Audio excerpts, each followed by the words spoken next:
Vamos a orar, mis hermanos, para presentar nuestras vidas, y yo necesito de la gracia de Dios. Ahora venimos delante de tu presencia en esta hora presentando este tiempo de exposición de tu palabra, Señor. Tu palabra es verdad. Nosotros hemos creído que tu palabra no es solamente algo que contiene porciones de tu revelación, sino que es toda tu revelación. Y yo te pido, Señor, que en esta tarde tú me des la gracia suficiente para poder exponer tu palabra, Señor, y que tu palabra pueda mostrarnos el diseño de lo que tú has establecido para el matrimonio en Cristo, Señor. Obra en nuestras vidas, en nuestros corazones, y que podamos ser edificados, consolados y confrontados a través de tu palabra, Señor. Te lo pedimos en el nombre de Jesús. Amén. La semana pasada hablamos de cómo y para qué fuimos creados. Los seres humanos fuimos creados por Dios para manifestar la gloria de Dios. Eso es lo que nosotros vemos a la luz de toda la Escritura. Fuimos creados a la imagen de Dios, fuimos creados hombre y mujer. Al Dios crearnos hombre y mujer, nos creó con el mismo valor, la misma dignidad y la misma importancia para que ambos seamos portadores de su imagen. La igualdad de valor, dijimos la semana pasada, que no es sinónimo de igualdad de función. Y esto a lo mejor algunos de ustedes no están muy al tanto de esta batalla, pero hay una batalla con esto que yo acabo de decir hoy en día. La igualdad de valor no es sinónimo de igualdad de función. Hay roles distintos en el diseño de Dios. Los roles del varón y la mujer son distintos, pero a la misma vez son complementarios. Se supone que se unan para juntos en sus diferentes roles y funciones poder manifestar el plan de Dios, la imagen de Dios y la gloria de Dios. Y las distinciones en los roles masculinos y femeninos son ordenados por Dios como parte del orden de la creación. Y esta verdad, mis hermanos, debe resonar en todo corazón humano. Pero yo quiero que en esta tarde hablemos un poquito acerca del estado del matrimonio. Queremos ver el estado de esas dos personas creadas por Dios a su imagen, iguales en valor, dignidad e importancia, pero con roles diferentes. Y hablar del matrimonio siempre es importante. Amén. Siempre. Amén. ¿Por qué? Porque esa es la primera institución que Dios creó, el matrimonio. Y hablar del matrimonio hoy más que nunca es de suma importancia. El estado del matrimonio nosotros lo debemos atender con un sentido de urgencia.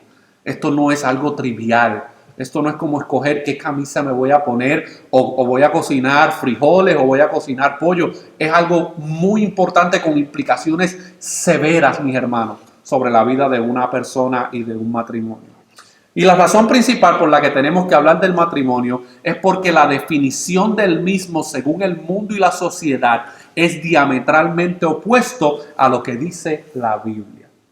El mundo está redefiniendo, como dijimos la semana pasada, lo que se supone que sea y cómo funcione el matrimonio. Estamos viviendo en tiempos en el que el pacto matrimonial bíblico ya no es ni sagrado ni importante. Todo lo contrario, ahora se considera como algo obsoleto, anticuado y fuera de moda. Por eso es que en los últimos 70 años lo que se conoce como las uniones libres han ido en aumento. No sé si entiende lo que me refiero con uniones libres, ¿verdad? Un hombre decide entonces convivir con una mujer, pero no están legalmente casados ni ante el Estado ni ante Dios. Y están en esa relación un tiempo. Cuando no le funciona la relación, simplemente cada cual coge por su lado.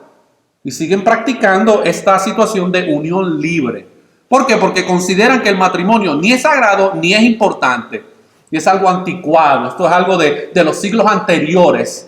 Pero nosotros, hermanos, creemos en que la palabra de Dios nos enseña que la institución del matrimonio sigue siendo importante para Dios. Porque sigue siendo, a pesar de lo que el mundo diga, sigue siendo el diseño de Dios. Y hoy más que nunca tenemos que regresar a la Escritura y recordar lo que Dios, Jesús y los apóstoles establecieron sobre el matrimonio y defenderlo. Y miren, mis hermanos, yo tengo que como predicador escoger qué batallas voy a pelear. Yo no puedo escoger todas las batallas que hay alrededor. Pero una de esas batallas que yo he escogido pelear ha sido este tema del matrimonio. La defensa del matrimonio bíblico. La defensa del diseño de Dios bíblico. Así me gane la enemistad de quien sea, mi hermano.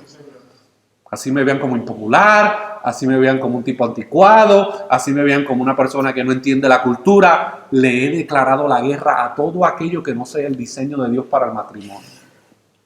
Y usted como creyente debería también hacerlo. Ahora yo quiero darle algunos datos importantes. ¿Okay? Yo he estado estudiando, hermanos, acerca de este tema y tratando de entender qué es lo que está sucediendo alrededor nuestro. Cómo es que se está comportando nuestra sociedad en medio de todos estos cambios culturales. Y algunas de las cosas que yo quiero compartirles y que les he compartido no tienen la intención de herir la sensibilidad de ninguno de ustedes, ni de aquellos que puedan escuchar este sermón. Yo simplemente estoy presentando realidades del estado actual del matrimonio y de la familia. Yo no escribí estas estadísticas, yo simplemente las estudié para saber, ¿verdad?, qué es lo que está sucediendo. Pero yo quiero darle algunos datos importantes para luego conectar esto con la importancia del matrimonio bíblico. Miren, mis hermanos, el 50% de las familias hispanas corresponde a segundos matrimonios. El 50% de nuestras familias hispanas corresponde a segundos matrimonios. El promedio de duración de un matrimonio actual es de 7 años. El promedio de todos los que se casan en el día de hoy, el promedio es de 7 años. En 7 años ya se ofendieron lo suficiente, se faltaron el respeto, se insultaron, se abusaron lo suficiente para que ese matrimonio se disuelva. O sea que cada vez que a ti te invitan a una de esas bodas y a mí me invitan a una de esas bodas, nuestros familiares, amistades, gente que conocemos, tú tienes que estar consciente que hay una alta posibilidad de que en menos de 7 años ese matrimonio ya no exista. 1 de cada 2 matrimonios termina en divorcio.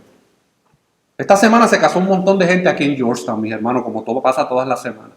Vamos a decir que se hayan casado 20 personas. De esas 20 personas, 10 van a terminar separados. Porque uno de cada 2 matrimonios termina en divorcio, mi hermano. El 75% de las personas que se divorcian se vuelven a casar. Sin embargo, el 66% de las parejas de segunda unión que tienen hijos del primer matrimonio terminan separándose. ¿Por qué? Porque ahora tenemos a una persona que tenía hijos en otra relación, se junta con otra persona y se casa con otra persona, tienen hijos, y si no hay madurez en las personas, este comienza a pelear porque no quiere saber nada de los hijos de aquella otra persona. O esta comienza a pelear porque no quiere saber nada de los hijos que ese hombre tuvo con esa otra pareja. Un 50% de los 60 millones de niños menores de 13 años viven con un solo de sus padres biológicos y su nueva pareja. El 50% de 60 millones de niños, mi hermano. Eso es aquí solamente en los Estados Unidos. El 50% de las mujeres están vinculadas a una familia reconstituida como madres o como esposas de hombres con hijos. 2 de cada 3 primeros matrimonios de pareja menores de 30 años terminan en divorcio. O sea que cada 3 parejas que se casan menores de 30 años, cada 2 de 3 terminan en divorcio, mis hermanos. Termina separándose.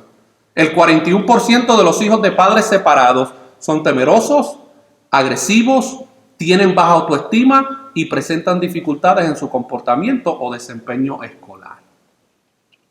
El 50% de las mujeres y el 30% de los hombres continúa siendo agresivo con su expareja después del divorcio. Miren, a mí me ha tocado atender diferentes consejerías matrimoniales. Y hay algunas, mis hermanos, que yo desde una perspectiva humana y terrenal, yo digo, esto no tiene remedio. Esto por ningún lado que lo vemos, aquí hay solución.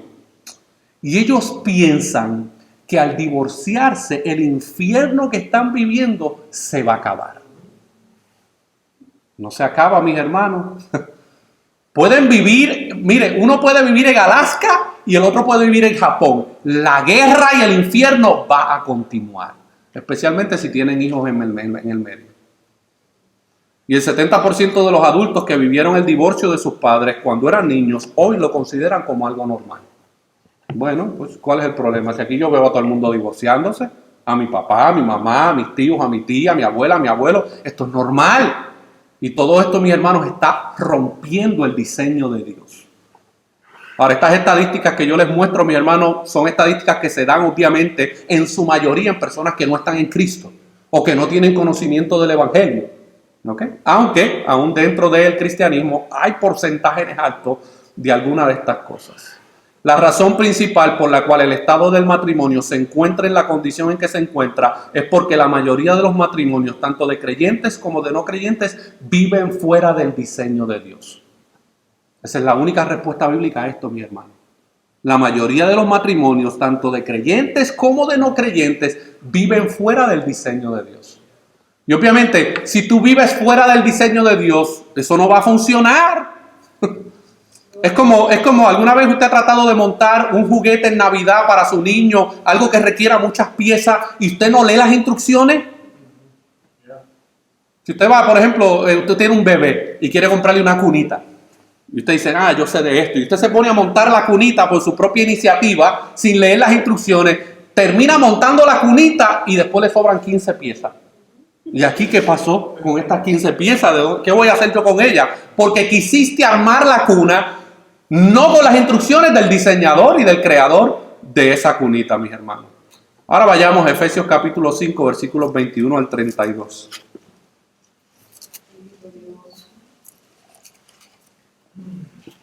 Efesios capítulo 5, versículos 21 al 32, mis hermanos.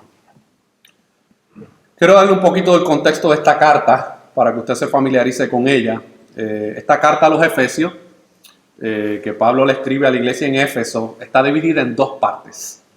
La primera parte de la carta incluye los capítulos 1 al 3 y la segunda parte de la carta es del capítulo 4 al 6.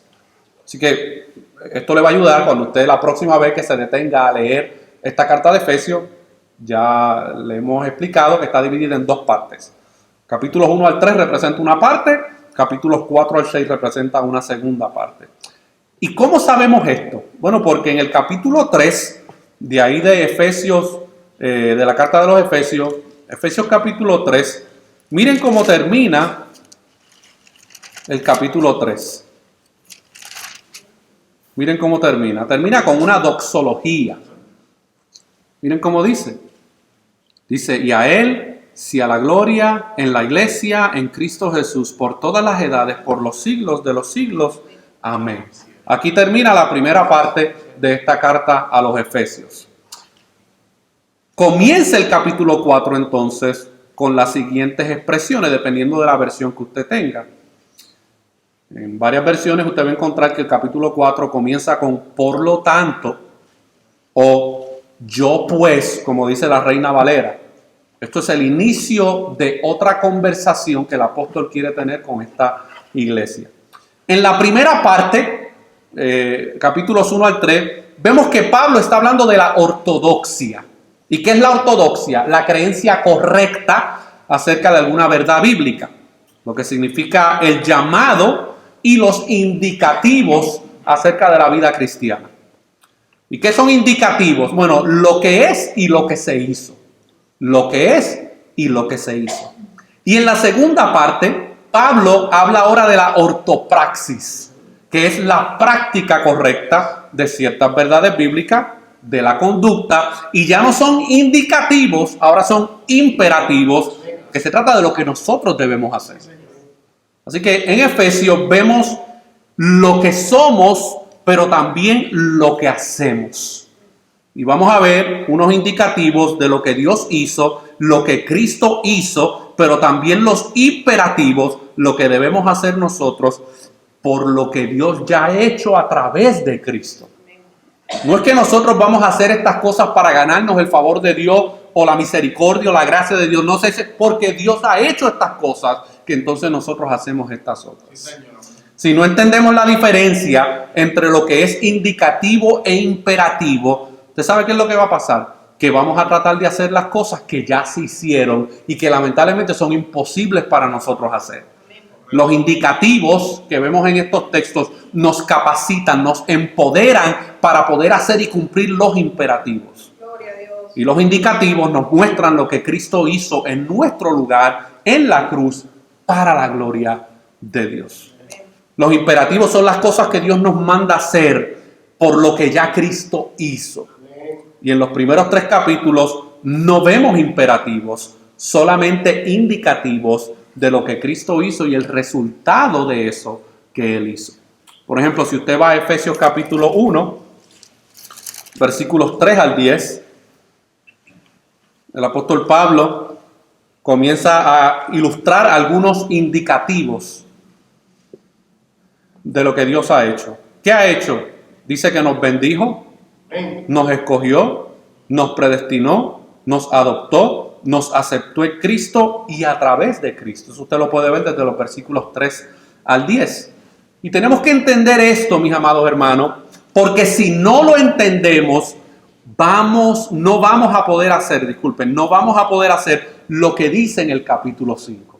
Así que Pablo, si usted no entiende esto, usted va a pensar que a Pablo como que se le acabaron los temas para hablar en los primeros 4 capítulos y ahora se tiene que inventar algo en el capítulo 5 o algo que le vino a la mente. No. Hay una secuencia de lo que Pablo quiere comunicar. ¿Qué estaba pasando en esta iglesia de Efesios en relación al matrimonio? No hay mucha información, pero aparentemente habían problemas matrimoniales en esta iglesia, por los cuales el apóstol entonces tiene que dedicarle casi un capítulo completo a atender el estado del matrimonio en esta comunidad de fe. Si no estamos en Cristo, ningún esposo y esposa podrá seguir el imperativo que Dios nos ordena, porque es únicamente a través de Cristo que esto es posible. Por eso es que él dedica los primeros 3 capítulos a hablar de lo que Cristo ya hizo. Cristo hizo esto a favor de ustedes. Cristo logró esto a través de su obra en la cruz. Porque esto es una realidad en sus vidas. Ahora ustedes entonces pueden hacer estos imperativos. Por ejemplo, si usted ve Efesios capítulo 1, versículos 22 y 23, miren cómo dice. Dice, estos son los indicativos, ¿ok? Lo que Cristo hizo. Y sometió todas las cosas bajo sus pies y lo dio por cabeza sobre todas las cosas a la iglesia, la cual es su cuerpo, la plenitud de aquel que llena todo en todo. Miren lo que dice el capítulo 2, versículos 19 al 22. Efesios capítulo 2, versículos 19 al 22. Dice, así que ya no sois extranjeros ni advenedizos, sino conciudadanos de los santos y miembros de la familia de Dios, edificados sobre el fundamento de los apóstoles y profetas, siendo la principal piedra del ángulo Jesucristo mismo, en quien todo el edificio bien coordinado va creciendo para ser un templo santo en el Señor, en quien vosotros también sois juntamente edificados para morada de Dios en el Espíritu. Así que aquí podemos ver lo que Cristo hizo. Ahora, en Efesios 4:29 vemos un ejemplo de lo que nos toca hacer a nosotros. Efesios capítulo 4, versículo 29. Esto es un imperativo. Esto es lo que te toca y me toca a mí hacer, basado en la realidad de lo que Cristo ya ha hecho en nuestras vidas. Dice, ninguna palabra corrompida salga de vuestra boca, sino la que sea buena para la necesaria edificación, a fin de dar gracias a los oyentes. Y miren lo que dice el versículo 30 también. Y no contristéis al Espíritu Santo, con el cual fuisteis sellados para el día de redención. Versículo 31. Quítense de vosotros toda amargura, enojo, ira, gritería y maledicencia y toda malicia. Antes sed benignos unos con otros, misericordiosos, perdonándoos unos a otros, como Dios también os perdonó a vosotros en Cristo. Así que aquí vemos una combinación de los indicativos de lo que Cristo ha hecho, pero también de los imperativos de lo que nos toca a ti y a mí hacer. ¿Estamos claros hasta ahí? Ok. Ahora, ¿cuál es la visión que el mundo y la sociedad tiene acerca del hombre y de la mujer? Bueno, basado en lo que Cristo hizo, yo quiero que veamos ahora y entremos a ver el matrimonio. Primero vamos a hablar un poquito acerca del hombre y de la mujer según el mundo. ¿Cómo se mide la hombría ahora? ¿Cómo se mide la hombría en nuestro contexto? ¿Cómo alguien puede decir, eso es un macho de verdad? Eso es un hombre de verdad, de acuerdo a la sociedad. Bueno, la hombría se mide hoy por cuánto dinero ese hombre tiene. Si tiene mucho dinero, pues eso es un hombre hecho y derecho. Muchas veces se mide también por el clase de atleta que es. Si tiene buen cuerpo, ¿verdad? Si se la pasa en el gym ahí, en Planet Fitness ahí, todos los días y tiene un buen cuerpo, mucha gente mide la hombría de una persona basado en su apariencia física. O, en el peor de los casos, en cuántas mujeres tiene o ha tenido. Hay hombres que se glorían y se vanaglorian, mis hermanos, de cuántas mujeres han tenido y de cuántas mujeres tienen en estos momentos. Y la hombría, según el mundo, se mide de esa manera. Ahora, en el caso de la mujer se mide hoy en día por su habilidad de atraer a los hombres que tienen dinero, que son atletas o que son mujeriegos. Váyase a cualquier barra, a cualquier nightclub y mire las mujeres solteras que están allí, ¿qué es lo que están buscando? Están buscando a un hombre de dinero, a un hombre que se vea bien o a un mujeriego. Eso es lo que el mundo tiene definido en su mente, mis hermanos. La mujer de hoy está obsesionada en su apariencia porque de eso depende su poder de atracción. La mujer, según el mundo, es un objeto sexual. Por eso van a los nightclubs y a las barras, tienen pelo postizo, pestañas postizas, senos postizos, todo postizo, mis hermanos. Y luego cuando llegan al asunto, pues se tiene que quitar todo ese andamiaje y el hombre dice, pero ¿y aquí qué pasó? ¿Esta no es la misma mujer que yo me traje del nightclub? Porque usan el poder de atracción para conseguir lo que están buscando, mis hermanos. Y con esta mentalidad, la mayoría de los hombres y mujeres llegan al matrimonio. Imagínense, con estas ideas locas, la gente llega al matrimonio. ¿Tú te crees que eso va a funcionar? Eso no va a funcionar. Por eso en menos de 7 años, mis hermanos, terminan divorciados. Porque cada uno tiene una visión distinta de lo que es ser hombre y de lo que es ser mujer. El hombre, pensando que su hombría depende de cuánto dinero tiene, cuán atleta es o cuán experimentado es en lo sexual, y la mujer de cuánta confianza ella tiene en su poder de atracción por la manera en que se ve externamente. Sin embargo, este no es el modelo bíblico, ni debe ser el enfoque ni del esposo ni de la esposa. Y si tú tenías estas mentalidades, cuando llegaste al matrimonio, ve quitándotelas rapidito, porque si no vas a hacer otra estadística más. Vas a hacer otra estadística más, vas a entrar dentro del porcentaje de las personas que terminan separadas, mis hermanos, por no tener el diseño de Dios claro en sus mentes y en sus vidas.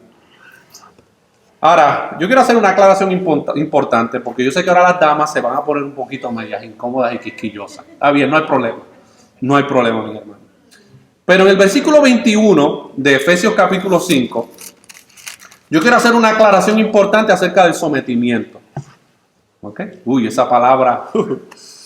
Mira, mi hermano, nada más decirla, evoca los sentimientos más profundos. ¿Ok? Pero yo quiero hacer una aclaración importante acerca del sometimiento. Porque en el versículo 21 les aclaro que la Biblia no fue escrita en capítulos y versículos.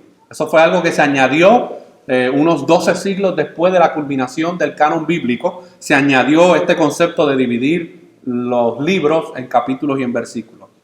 Pero en Efesios 5:21 dice, someteos unos a otros en el temor de Dios. Pero yo quiero hacer una aclaración, mis hermanos, es que Efesios 5:21 no es un imperativo de que los hombres se tienen que someter a las mujeres. Efesios 5:21 es el final de un párrafo, no el comienzo de otro. ¿Ok? Ahora, esta palabra someter viene del verbo griego upostazo. Y esto es un concepto militar. Y el significado es uno que está bajo un oficial superior. Y en la milicia, yo no he estado en la milicia, pero sí estuve en los Boy Scouts, que son como un rango muy bajo de lo que es la milicia.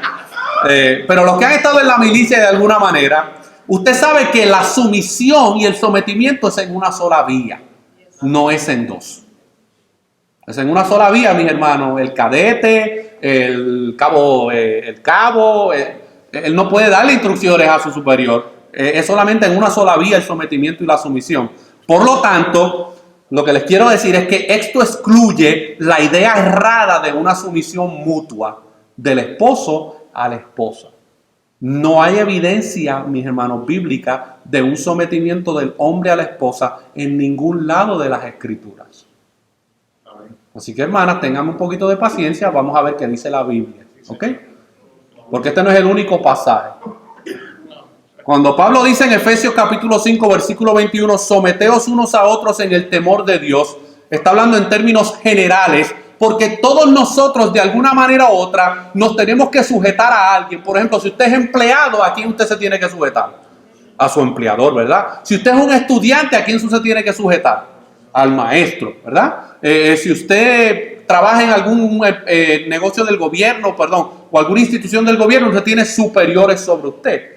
En ese contexto y aún en la vida cristiana, por ejemplo, la Biblia dice a las ovejas que se sometan a su pastor, que obedezcan a sus pastores. Toda nuestra vida envuelve un sometimiento de una manera u otra. Así que en términos generales, todos nosotros nos sometemos de alguna manera. Yo como hermano en Cristo me someto a mi hermano en Cristo. Buscando la unión, ¿verdad? La reconciliación, la buena armonía. Y ese hermano también se somete a mí porque somos uno en Cristo. Pero en el versículo 22 en adelante, Pablo comienza a presentar cómo debe funcionar el diseño de Dios en el matrimonio. Y quiero que me acompañe a 3 pasajes adicionales, no solamente este de Efesios capítulo 5, porque el versículo 22 que dice, las casadas estén sujetas a sus propios maridos como al Señor, porque el marido es cabeza de la mujer, así como Cristo es cabeza de la iglesia, la cual es su cuerpo y Él es su Salvador. Así que como la iglesia está sujeta a Cristo, así también las casadas lo estén a sus maridos en todo.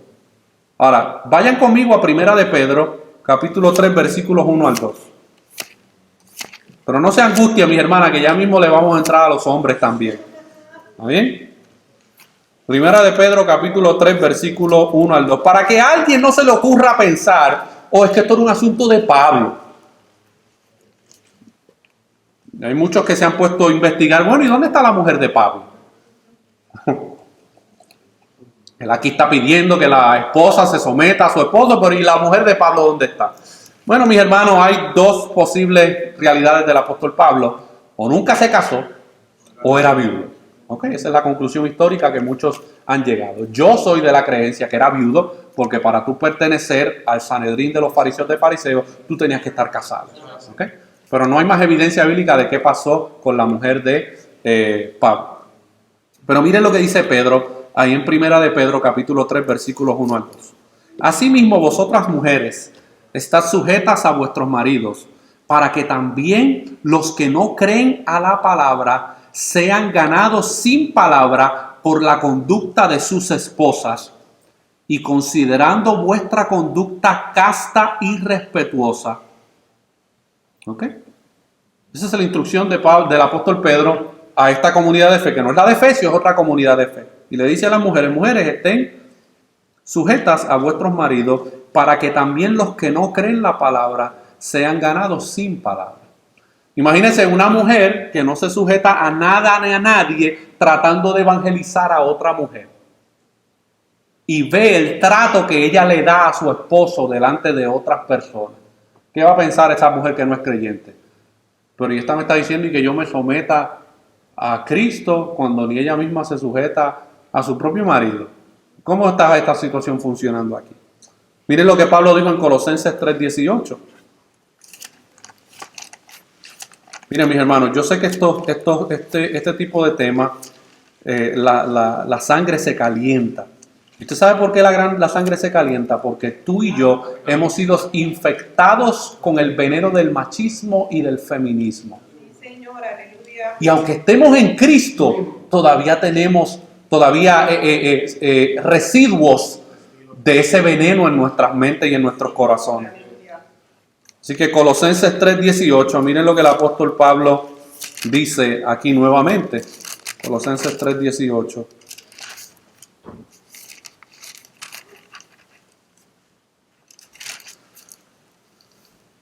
Dice, casadas, estad sujetas a vuestros maridos, como conviene en el Señor.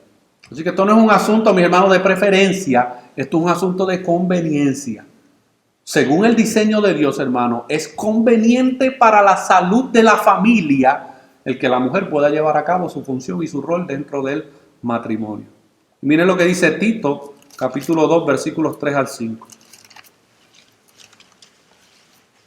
Tito, capítulo 2, versículos 3 al 5.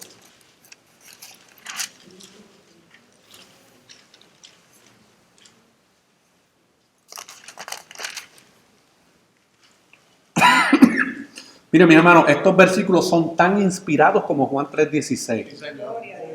¿Ok? Estos versículos son tan inspirados como Juan 3:16 y como todo lo demás que vemos en las Escrituras. Dice Tito capítulo 2 versículos 3 al 5, las ancianas asimismo sean reverentes en su porte, no calumniadoras, no esclavas del vino, maestras del bien, que enseñen a las mujeres jóvenes a que amar a sus maridos y a sus hijos, a ser prudentes, castas, cuidadoras de su casa, buenas, sujetas a sus maridos. ¿Para qué? Para que la palabra de Dios no sea blasfemada, mi hermano.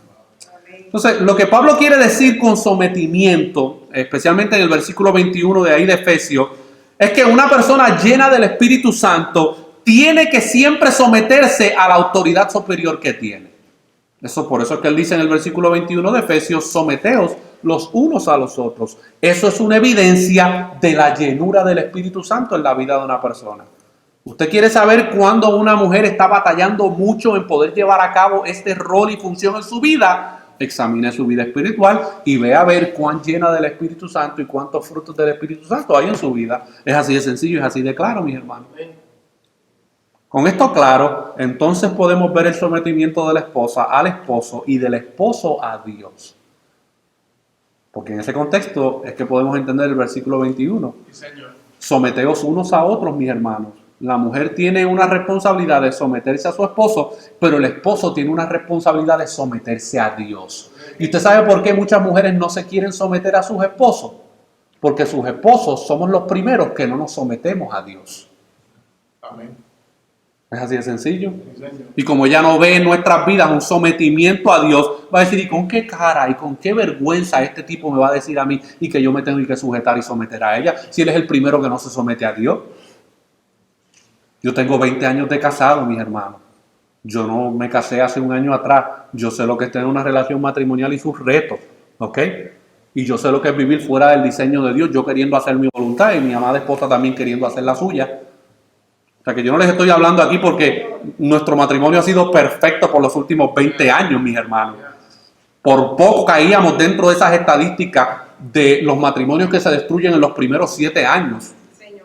Y éramos creyentes, no estoy hablando de impíos, gente que no tiene conocimiento del evangelio. Estoy hablando de creyentes perseverando en una iglesia local. Y andábamos como perros y gatos. Vamos a hablar del sometimiento de la esposa, mis hermanos. Versículos 22 al 24 de ahí de Efesios. Gloria a Dios. Si me despiden, bueno pues.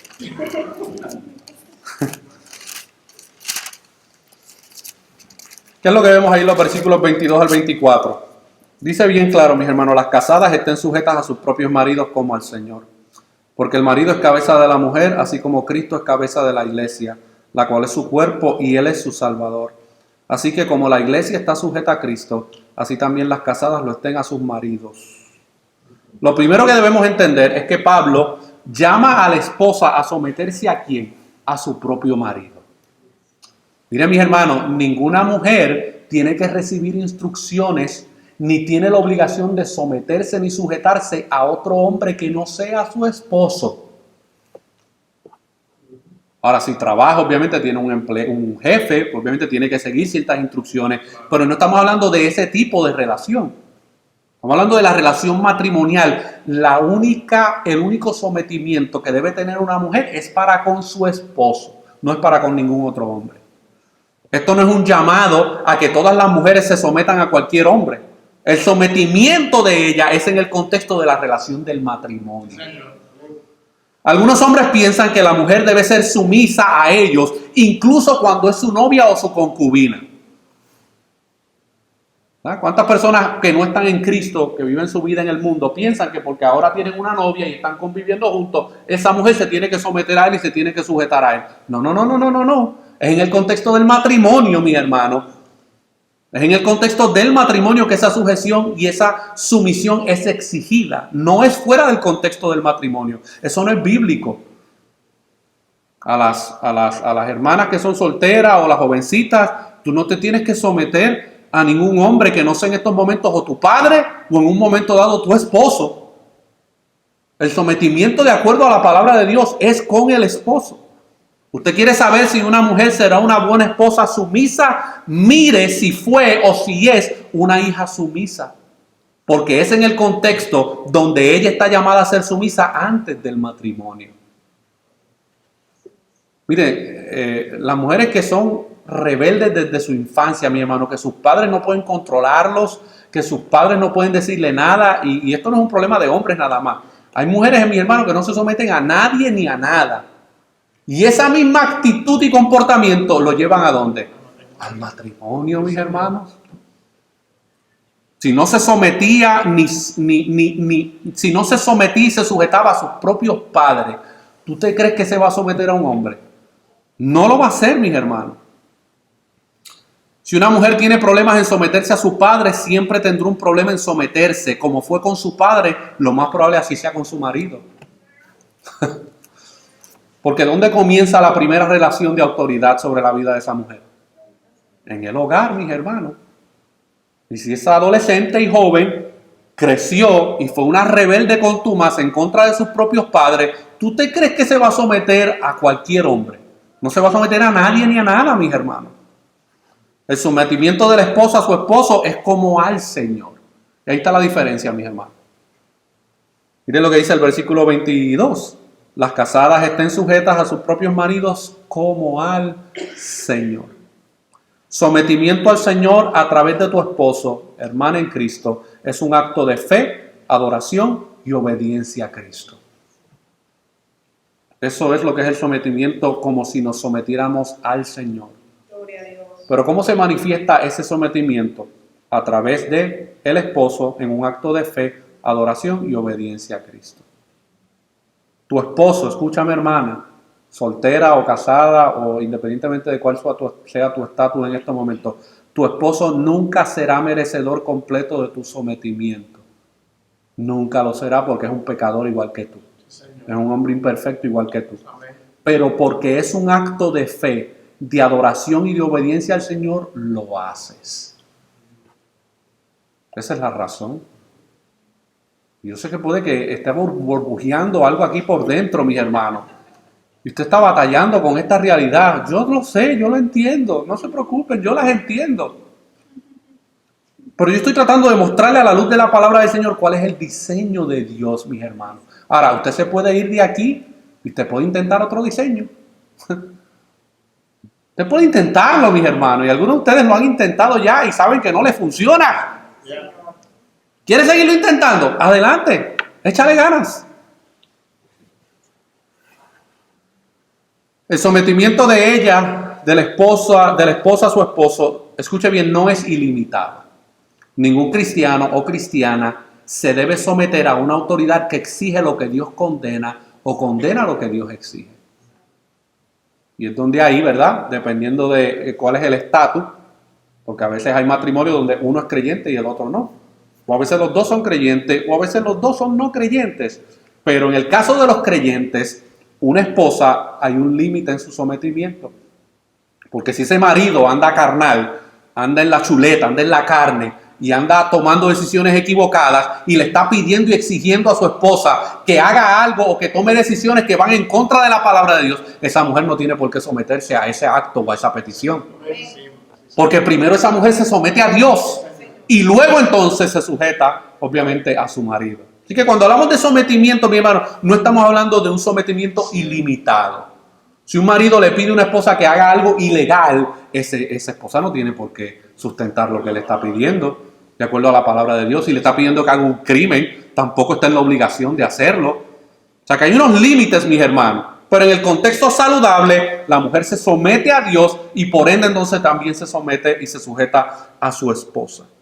El esposo, de acuerdo a la Escritura, es la cabeza de la esposa como Cristo de la iglesia. Eso lo dice ahí claramente en el versículo 23. Porque el marido es cabeza de la mujer, así como Cristo es cabeza de la iglesia, la cual es su cuerpo y Él es su Salvador. Aleluya.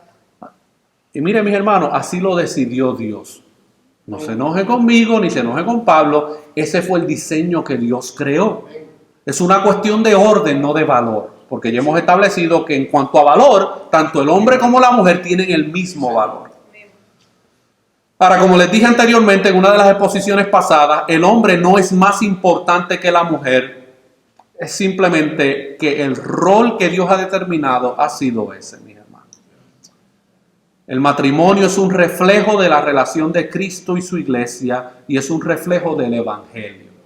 Fíjense que Pablo no le dice a estos creyentes y estos matrimonios, el hombre es la cabeza de la mujer y ahí lo deja.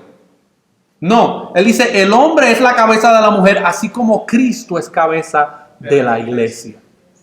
Está presentando el verdadero diseño de Dios y cómo ese verdadero diseño debe ser ahora ilustrado y manifestado en el contexto de nuestros matrimonios a través de la obra del evangelio en nuestras vidas. Así que, esposa, te sometes no para obtener algo de tu esposo, te sometes porque así le das gloria a Dios. Obviamente dentro del contexto de un sometimiento bíblico. No que él tenga ideas locas y quiera que tú las lleves a cabo, no. Estamos hablando dentro del contexto bíblico. La mujer cristiana se somete a su esposo porque eso le da gloria a Dios.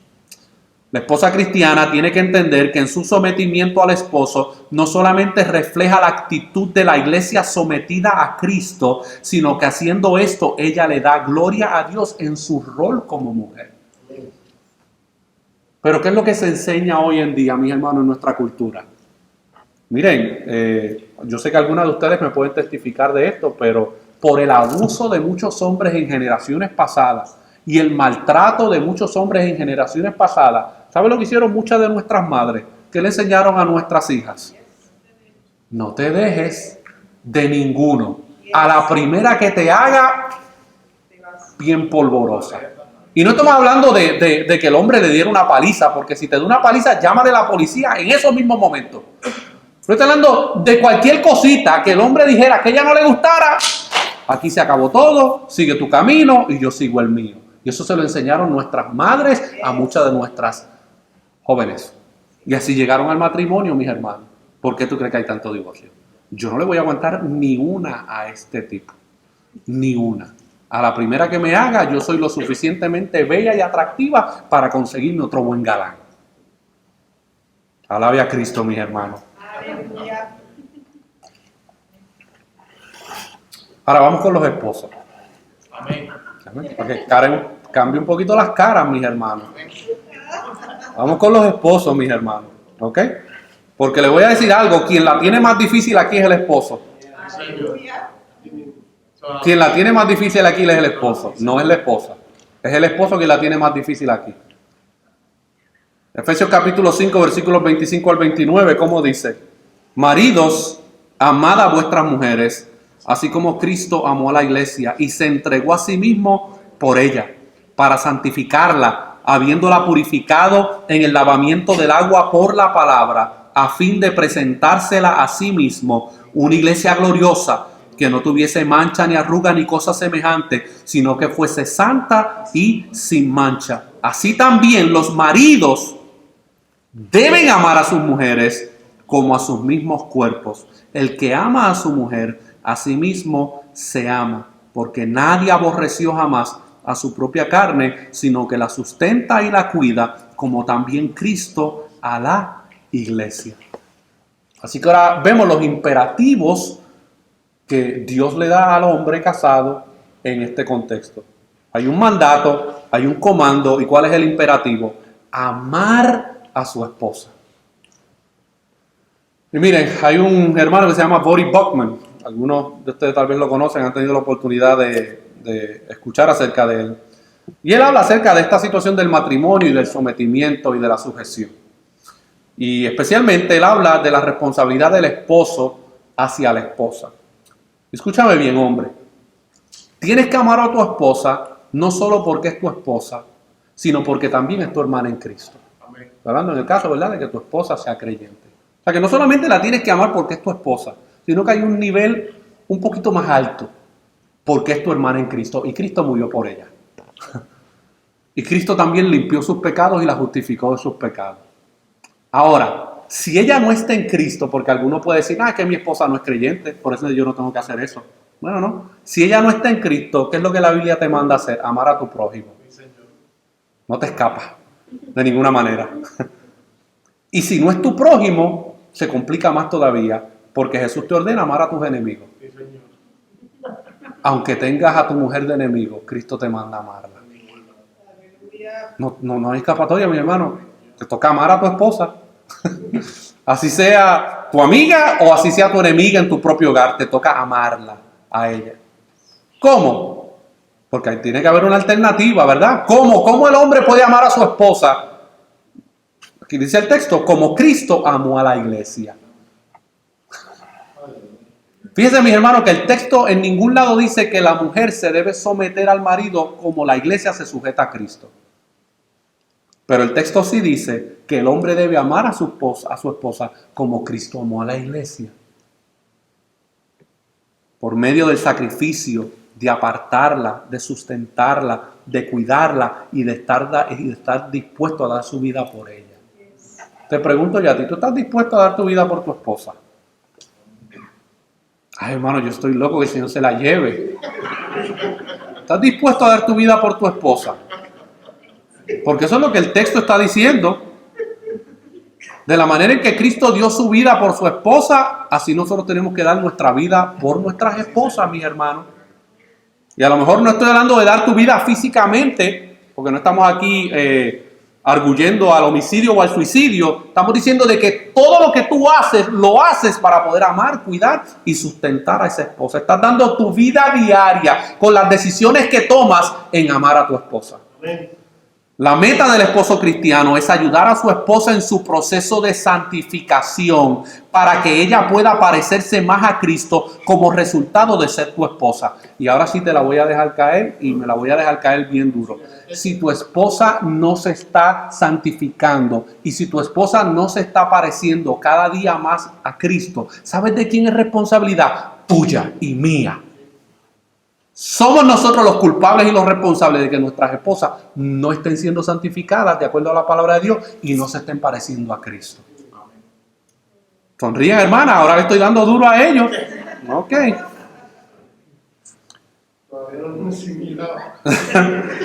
Ay. Hermano casado, ama a tu esposa porque ella es un regalo de Cristo para darle gloria a Dios. Ella es un regalo que Cristo te ha dado para darle gloria a Dios. Recuerda, ella no es solo tuya, ella eres tú, porque ambos son una sola carne. Así que si tú estás mal, lo más probable es que ella también va a andar chueca. Porque es culpa tuya y es culpa mía. Es mi responsabilidad discipular a mi esposa a través de la palabra para que ella pueda ser santificada. Como dice el versículo 25, maridos, amad a vuestras mujeres así como Cristo amó a la iglesia y se entregó a sí mismo por ella. ¿Para qué? Para santificarla. Por eso es que una de las responsabilidades de nosotros como creyentes es siempre instruir y discipular a nuestras esposas por medio de la palabra de Dios para que ellas también puedan ser santificadas, mis hermanos. Cristo dijo, Padre, santifícalos en tu verdad, tu palabra es la verdad. Y en el contexto del matrimonio, Dios nos ha dejado a nosotros los hombres la responsabilidad de que sea la palabra de Dios la que santifique la vida de nuestra esposa. Pero si apenas la agarramos y nosotros mismos la estudiamos y la leemos, ¿cómo vamos a santificar a nuestras esposas a través de la palabra? Gloria a Dios. Hay una aplicación personal, mis hermanos, en todo esto. Y es que nosotros no podemos ver el matrimonio de otra manera que no sea la manera en que Cristo y su iglesia se relacionan. Así que cuando hablamos del matrimonio, yo necesito que esto se vaya en sus mentes. Cristo y la iglesia, el esposo y la esposa. ¿Y cuáles son los dos imperativos que vemos en estos textos que vimos? Esposa, sométete a tu esposo. Esposo, ama a tu esposa. Amén. Son los dos imperativos que vemos en el texto. No olvidemos, mis hermanos, que nuestros matrimonios son un reflejo, una evidencia y una muestra de la relación de Cristo con su iglesia. Amén. Son una evidencia y un reflejo. Para bien o para mal, nuestros matrimonios, hermanos, son un reflejo de la relación de Cristo con su iglesia. Y hasta donde yo sé, mis hermanos, Cristo no tiene una relación disfuncional con su iglesia. Tiene una relación funcional con su iglesia. Los disfuncionales somos tú y yo. Pero Cristo no es disfuncional en su labor y en su rol. Cristo amó a su iglesia, su novia, su esposa, y Pablo nos urge a amar a las nuestras, mostrando un espíritu de entrega, sacrificio, sustento y cuidado.